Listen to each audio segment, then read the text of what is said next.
খবৰ যুদ্ধৰ মাজতে এক বিশেষ খবৰ সৌখিদিনালৈকে গাজা দখল কৰাৰ হুংকাৰ দিয়া ডোনাল্ড ট্ৰাম্প সৌখিদিনালৈকে গাজাত নৰসদৃশ পৰিস্থিতিৰ সৃষ্টি কৰাৰ হুংকাৰ দিয়া ডোনাল্ড ট্ৰাম্পে এইবাৰ ইজৰাইলক ধুলিৰ লগত মিলাই দিয়াৰ ভাবুকি দিছে এক আশ্চৰ্যকৰ খবৰ যে এইবাৰ আমেৰিকাই ইজৰাইলক ধুলিৰ লগত মিলাই দিয়াৰ ভাবুকি প্ৰদান কৰিছে নমস্কাৰ প্ৰিয় দৰ্শক মই জয়ন্ত মাধৱ গোস্বামী আপোনাক স্বাগতম জনাইছো নিউজ 18 অসম নৰ্থ ইষ্টৰ ডিজিটেল লাইভলৈ আৰু ডিজিটেল লাইভত লৈ আহিছো এনেকুৱা কিছু আশ্চৰ্যকৰ খবৰ আমেৰিকাৰ ৰাষ্ট্ৰপতি ডোনাল্ড ট্ৰাম্পে ইজৰাইলৰ প্ৰধানমন্ত্ৰী বেঞ্জামিন নেতানেহুক দিছে কঠোৰ হকিয়নি কঠোৰ বাৰ্তা দিছে যদি বেঞ্জামিন নেতানেহুৱে যদি ইজৰাইলে গাজাত যুদ্ধ বন্ধ নকৰে ইয়াৰ পৰিণাম অতি ভয়াবহ হ'ব গাজাৰ যুদ্ধ বন্ধ কৰিবলৈ হকিয়নি দি বেঞ্জামিন নেতানেহু কৈছে যদি গাজাত যুদ্ধ বন্ধ নকৰে তেতিয়া হলে ইজৰাইলক মাটিৰ লগত মিহলি কৰি দিয়াৰ হুংকাৰ দিছে ডোনাল্ড ট্ৰাম্পে আৰু ডোনাল্ড ট্ৰাম্পৰ এনেকুৱা ধৰণৰ স্থিতিয়ে আসলতে সকলোকে সময়ে সময়ে বিভ্ৰান্ত কৰি আহিছে ইউক্ৰেইন আৰু ৰাছিয়াৰ যুদ্ধৰ ক্ষেত্ৰতে হওক যি আমেৰিকাই ৰাছিয়াৰ বিৰুদ্ধে আগ্ৰাসী নীতি গ্ৰহণ কৰি আছিল আগ্ৰাসী বিদেশ নীতি আছিল আমেৰিকাৰ ৰাষ্ট্ৰপতিৰ শাসনলৈ আহিয়ে ইউক্ৰেইন আৰু ৰাছিয়াৰ মাজত যুদ্ধৰ পৰিসমাপ্তি ঘটাবৰ বাবে ৰাছিয়াৰ পক্ষলৈ সমগ্ৰ বিশ্বক অবাক কৰি তুলিছিল হতবাক কৰি তুলিছিল ডোনাল্ড ট্ৰাম্পে নাটো সদস্য ৰাষ্ট্ৰ আৰু আমেৰিকা দুই বিপৰীত মেৰুত অৱস্থান কৰিছিল ৰাছিয়াৰ পক্ষলৈ ছিল আপকিয়াকৈ আমেৰিকাই আৰু তাৰ বাবে সমগ্ৰ বিশ্ব এক প্ৰকাৰ হতবাক হৈ পৰিছিল ডোনাল্ড ট্ৰাম্পৰ স্থিতিক লৈ হেহতিয়াকৈ ভাৰত আৰু পাকিস্তানৰ যি যুদ্ধৰ পৰিবেশ সেই সন্দৰ্ভতো মাৰ্কিন ৰাষ্ট্ৰপতিগৰাকীৰ স্থিতিক লৈ যথেষ্ট এক বিভ্ৰান্তকৰ এটা পৰিবেশ সূচনা হোৱা পৰিলক্ষিত হ'ল ইতিমধ্যে আমি সেয়া জনাইছো আমেৰিকাই ভাৰত আৰু পাকিস্তানৰ মাজত যুদ্ধ বন্ধ কৰাৰ ক্ষেত্ৰত হেনো ডোনাল্ড ট্ৰাম্পে বিশেষ ভূমিকা গ্ৰহণ কৰিলে দুইখন দেশত ব্যৱসায় বাণিজ্য নকৰো বুলি কোৱাৰ বাবেহে হেনো যুদ্ধবিৰতি সম্ভৱ হ'ল ভাৰত আৰু পাকিস্তানৰ মাজত এনেকুৱা ধৰণৰ বিবৃতি প্ৰদান কৰিছে হোৱাইট হাউচৰ পৰা আৰু শেহতীয়াকৈ এনে কিছু খবৰ আহিছে যে এইবাৰ ইজৰাইল আৰু আমেৰিকাৰ মাজৰ সম্পৰ্ক ইজৰাইল আৰু আমেৰিকাৰ মাজৰ যি লৌহ বন্ধন আমেৰিকাই ইজৰাইলক সদায় গাৰ ছাটোৰ দৰে ৰক্ষা কৰি আহিছে ইজৰাইলক ৰক্ষা কৰাটো আমেৰিকাৰ অন্যতম দায়িত্ব বুলি আমেৰিকাই প্ৰকাশ কৰি আহিছে বিগত সময়ছোৱাত জো বাইডেনৰ ক্ষেত্ৰতে হওক বা আমেৰিকাৰ নীতিৰ ক্ষেত্ৰতে হওক কিন্তু এইবাৰ ডোনাল্ড ট্ৰাম্পৰ এই স্থিতিয়ে সকলোকে আকৌ এবাৰ অবাক কৰি তুলিছে যে সৌখিদিনালৈকে গাজা দখল কৰাৰ ভাবুকি দিয়া ডোনাল্ড ট্ৰাম্পে এইবাৰ ইজৰাইলক ভাবুকি দিছে যে মাটিৰ লগত মিহলি কৰি দিয়া হ'ব যদিহে ইজৰাইলে গাজাত যুদ্ধ বন্ধ নকৰে একে সময়তে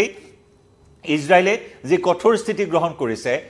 প্ৰধানমন্ত্ৰী বেঞ্জামিন নেতানেহুৱে যি সামৰিক স্থিতি গ্ৰহণ কৰিছে গাজা দখল কৰিবলৈ গাজা সম্পূৰ্ণৰূপে ইজৰাইলৰ দখললৈ আনিবলৈ ভৱিষ্যতে যাতে ইজৰাইলৰ সুৰক্ষা ইজৰাইলৰ ভৌগোলিক অখণ্ডতাৰ প্ৰতি প্ৰত্যাহ্বান সৃষ্টি নহয় ইজৰাইলৰ অস্তিত্বৰ প্ৰতি কোনো ভাবুকিৰ সৃষ্টি নহয় তাৰ বাবে গাজা দখল কৰাটো অত্যন্ত জৰুৰী গুৰুত্বপূৰ্ণ হৈ পৰিছে ইজৰাইলৰ বাবে আৰু যাৰ বাবে পূৰ্বতকৈ দুগুণে সামৰিক শক্তি প্ৰয়োগ কৰি গাজা দখলৰ চেষ্টাত ব্ৰতী হৈছে ইজৰাইল আৰু তেনে সময়তে ডোনাল্ড ট্ৰাম্পৰ এই ভাবুকিয়ে যথেষ্ট তাৎপৰ্য বহন কৰিছে এই মুহূৰ্তত আমি জনাও যে গাজাক মাজে মাজে হামাছক মাটিৰ সৈতে মিহলি কৰি দিয়াৰ ভাবুকি দিয়া ট্ৰাম্পে ইজৰাইলক ধুলিৰ সৈতে মিলাই দিয়াৰ ভাবুকি দিয়া বিষয়টোৱে বিশেষভাৱে চৰ্চিত হৈছে ইজৰাইলে যদিহে তেওঁৰ কথা নুশুনে তেন্তে আমেৰিকাই এনে কঠোৰ ব্যৱস্থা গ্ৰহণ কৰিব বুলি সকীয়াই দিয়ে ট্ৰাম্পে মধ্যপ্ৰাচ্যৰ এক সংবাদ মাধ্যমত এই কথা ইতিমধ্যে প্ৰকাশ পাইছে য'ত কোৱা হৈছে যে ৰাষ্ট্ৰপতি ডোনাল্ড ট্ৰাম্পে আশংকা কৰিছে যে ইজৰাইলে তেওঁৰ অনাগত যি উপসাগৰীয় ভ্ৰমণ আছে সেই উপসাগৰীয় ভ্ৰমণত ইজৰাইলৰ এই স্থিতিয়ে গাজাৰ বিৰুদ্ধে চলোৱা হামাছৰ বিৰুদ্ধে চলোৱা সামৰিক অভিযানে ট্ৰাম্পৰ উপসাগৰীয় ভ্ৰমণত প্ৰভাৱ পেলাব পাৰে উপসাগৰীয় ভ্ৰমণ নষ্ট কৰিব পাৰে সেই আশংকা ব্যক্ত কৰিছে ডোনাল্ড ট্ৰাম্পে আৰু মঙলবাৰৰ পৰা মাৰ্কিন ৰাষ্ট্ৰপতি ট্ৰাম্পে বিশেষকৈ আজিৰে পৰা তৈল সম্পদত চহকী মধ্যপ্ৰাচ্যৰ তৈল সম্পদত চহকী উপসাগৰীয় দেশ ভ্ৰমণৰ সূচী হাতত লৈছে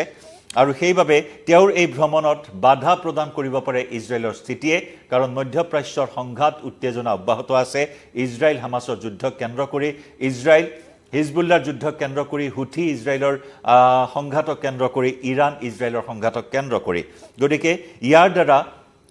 ট্ৰাম্পৰ উপসাগৰীয় ভ্ৰমণ প্ৰভাৱিত হ'ব পাৰে বুলি আশংকা ব্যক্ত কৰি এই ধৰণৰ এটা সকিয়নি দিছে ট্ৰাম্পে ইজৰাইলৰ প্ৰধানমন্ত্ৰী বেঞ্জামিন নেতানেহুক আনহাতে কোৱা হৈছে যে ডোনাল্ড ট্ৰাম্পৰ মধ্যপ্ৰাচ্যৰ তৈল সম্পদত চহকী সাগৰীয় দেশ উপসাগৰীয় দেশ ভ্ৰমণৰ লক্ষ্যই হৈছে মধ্যপ্ৰাচ্য যুদ্ধ আৰু দুৰ্ভিক্ষৰ পৰা মুক্ত হ'ব লাগে এই বাৰ্তালৈ ট্ৰাম্পে এই ভ্ৰমণসূচী হাতত লৈছে যে মধ্যপ্ৰাচ্য যুদ্ধ আৰু দুৰ্ভিক্ষৰ পৰা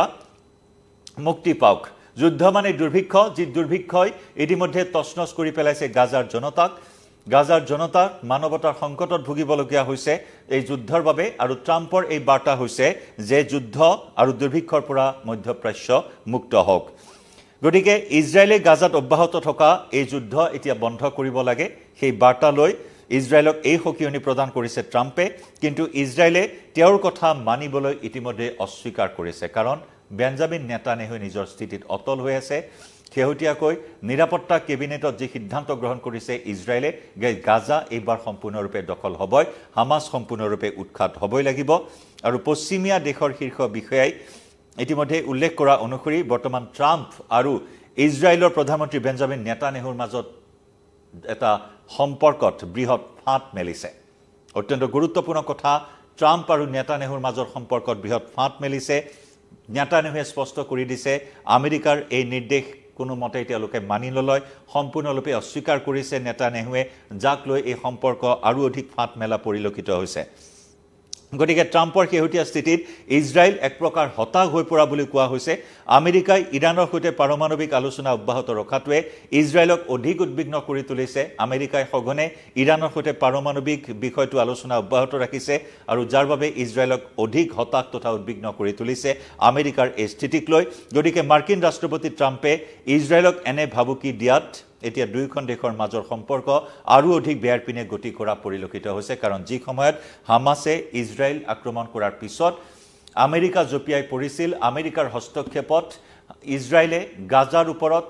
আক্ৰমণ চলোৱাৰ অভিযোগ উত্থাপন কৰি ইৰানে বাৰে বাৰে আমেৰিকাক খকিয়াই অহা পৰিলক্ষিত হৈছিল আমেৰিকাই সম্পূৰ্ণৰূপে সুৰক্ষা প্ৰদান কৰিছিল লোহিত সাগৰৰ পৰা আৰম্ভ কৰি সকলোতে আমেৰিকাৰ